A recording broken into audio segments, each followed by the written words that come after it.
Avec ses 995 millions d'utilisateurs, Facebook réside dans le palmarès des sites les plus consultés au monde, rivalisant ainsi avec son grand compétiteur Google.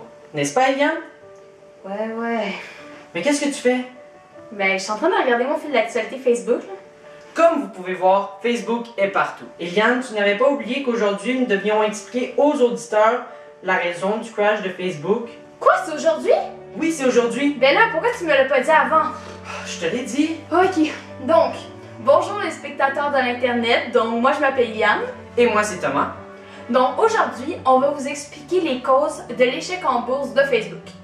Donc, les principales causes de ce, si vous me laissez m'exprimer ainsi, fiasco que fut l'entrée en bourse de Facebook sont la surévaluation de la valeur du site de Facebook, la stabilisation par la suite de la valeur réelle du site, la prudence des spéculateurs et... Bon, ne nous laissons pas submerger par toutes ces causes et rappelons-nous que les deux majeures raisons pour le désastre que fut Facebook sont premièrement des problèmes informatiques et deuxièmement une surévaluation du produit. Bon, pour commencer, nous allons expliquer la surévaluation de la valeur du réseau social. Donc, je résume la situation. Lors de l'arrivée très remarquée de Facebook sur le marché boursier, l'effervescence était à son comble chez les millions de curieux qui suivaient l'événement de près. Une telle frénésie eut raison du créateur de Facebook, Mark Zuckerberg, qui a décidé d'hausser la valeur de son produit à 104 milliards de dollars à l'encontre des recommandations des analystes.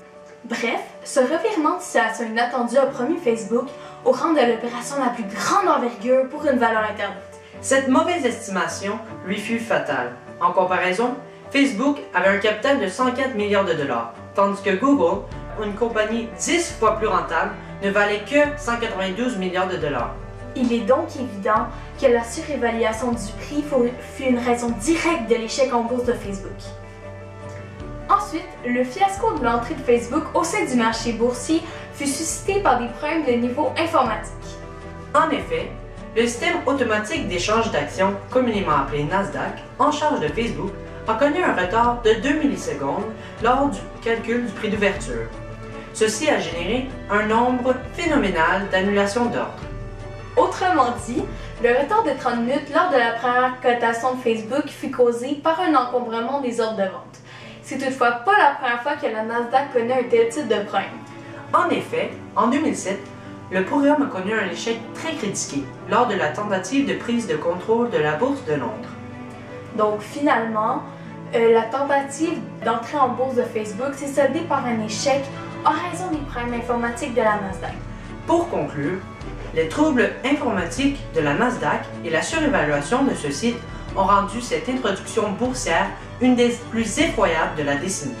Cependant, Facebook reste un excellent moyen de communiquer. Il sera intéressant de voir la création de nouveaux produits grâce à l'Internet qui aideront notre vie quotidienne, tout comme Facebook le fait. Merci de nous avoir écoutés. Hey!